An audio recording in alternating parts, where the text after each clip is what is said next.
오늘 우리에게 주시는 하나님의 말씀 에스라 9장 9절에서 15절입니다. 우리가 비록 노예가 되었사오나 우리 하나님이 우리를 그 종살이하는 중에 버려두지 아니하시고 바사왕들 앞에서 우리가 불쌍히 여김을 입고 소생하여 우리 하나님의 성전을 세우게 하시며 그 무너진 것을 수리하게 하시며 유다와 예루살렘에서 우리에게 울타리를 주셨나이다. 우리 하나님이여 이렇게 하신 후에도 우리가 주의 계명을 저버렸사오니 이제 무슨 말씀을 하오리이까? 전에 주께서 주의 종 선지자들에게 명령하여 이르시되 너희가 가서 얻으려 하는 땅은 더러운 땅이니 이는 이방 백성들이 더럽고 가증한 일을 행하여 이 끝에서 저 끝까지 그 더러움으로 채웠음이라. 그런즉 너희 여자들을 그들의 아들들에게 주지 말고 그들의 딸들을 너희 아들들을 위하여 데려오지 말며 그들을 위하여 평화와 행복을 영원히 구하지 말라. 그리하면 너희가 왕성하여 그 땅의 아름다운 것을 먹으며 그 땅을 자손에게 물려주어 영원한 유산으로 물려주게 되리라 하셨나이다. 우리의 악한 행실과 큰 죄로 말미암아 이 모든 일을 당하였사오나 우리 하나님이 우리 죄악보다 형벌을 가볍게 하시고 이만큼 백성을 남겨주셨사오니 우리가 어찌 다시 주의 계명을 거역하고 이 가증한 백성들과 통혼하오리이까? 그리하면 주께서 어찌 우리를 멸하시고 남아 피할 자가 없도록 진노하시지 아니하시리이까? 이스라엘의 하나님 여호와여 주는 의로우시니 우리가 남아 피한 것이 오늘날과 같사옵거늘 도리어 주께 범죄하였사오니 이로 말미암아 주 앞에 한 사람도 감히 서지 못하겠나이다 하니라. 사랑하는 성도 여러분, 오늘 본문은 에스라의 회개 기도의 절정입니다. 이 기도 속에는 두 축이 선명하게 드러납니다. 바로 하나님의 은혜의 크기와 우리 죄의 무게입니다. 에스라는 이 두 가지를 철저히 대조하면서 공동체가 어디로 돌아가야 하는지를 분명하게 보여줍니다. 에스라는 먼저 하나님이 베푸신 은혜를 기억합니다. 비록 우리가 종되었사오나 하나님이 우리를 버리지 아니하시고 우리가 불쌍히 여김을 입고 소생하였다. 여기서 소생이라는 표현은 숨 돌릴 여지를 주고 또 작은 회복을 뜻하는 것입니다. 이스라엘은 여전히 페르시아 제국 아래 놓여 있고 완전한 자주권도 되찾지 못한 상태였습니다. 그럼에도 불구하고 에스라는 지금의 회복이 온전하지 않음에 주목하는 것이 아니라 은혜가 시작되었다라는 것에 먼저 눈을 돌립니다. 이것이 은혜를 바라보는 사람들의 시선입니다. 우리는 늘 완전한 형편을 꿈꿉니다. 하지만 하나님이 우리에게 주시는 회복은 언제나 작은 시작으로 주어집니다. 큰 기적보다 조용한 변화가 찾아옵니다. 거대한 풍년이 이루어지기보다 먼저 싹이 올라가는 일을 시작하십니다. 에스라는 바로 그 작은 싹을 은혜라고 불렀습니다. 성도 여러분, 오늘 우리 삶에도 이 작은 소생이 있습니다. 가족의 관계가 조금씩 회복되고 마음의 무너진 자리가 조금씩 일어서고 잿더미 같은 삶에 다시 불씨처럼 피어오르는 순간들이 있습니다. 우리는 그것을 아직 부족하다라고 말하기 쉽습니다. 그러나 성경은 그 작은 시작을 하나님의 손길이라고 합니다. 은혜는 그 큰 일에서만 오는 것이 아니라 작은 회복 속에서 우리를 깨우고 우리를 앞으로 나아가게 합니다. 그러나 에스라는 곧바로 공동체의 죄를 직면합니다. 이렇게 하신 후에도 우리가 주의 계명을 버렸사오니 이제 무슨 말씀을 하오리이까?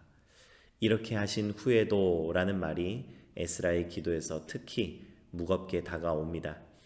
하나님께서 은혜를 베푸셨는데 그 은혜를 받은 후에 다시 죄의 자리로 걸어 들어간다는 사실이 에스라의 마음을 무너뜨렸습니다.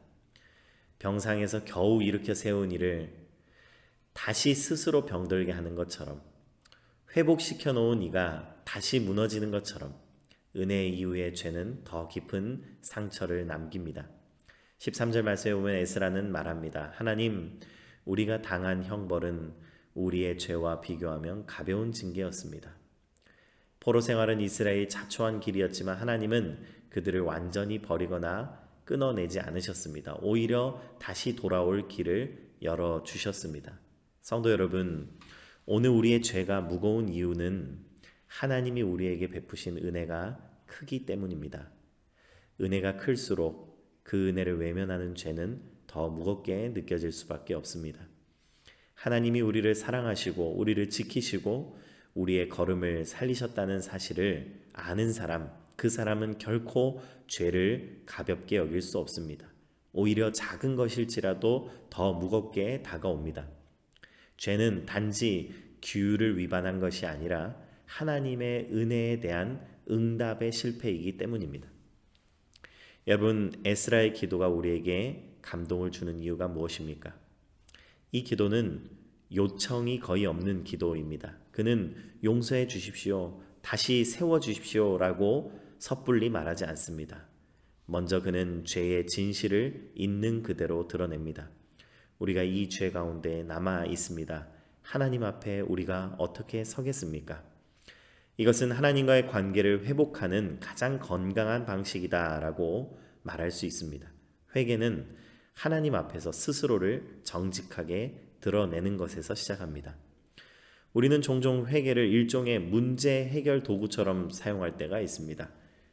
죄를 인정하면 용서가 되고 용서가 되면 다시 평안이 오고, 그러나 에스라의 회개는 더 깊은 자리에서 시작됩니다. 그는 먼저 하나님의 의로우심을 선포합니다.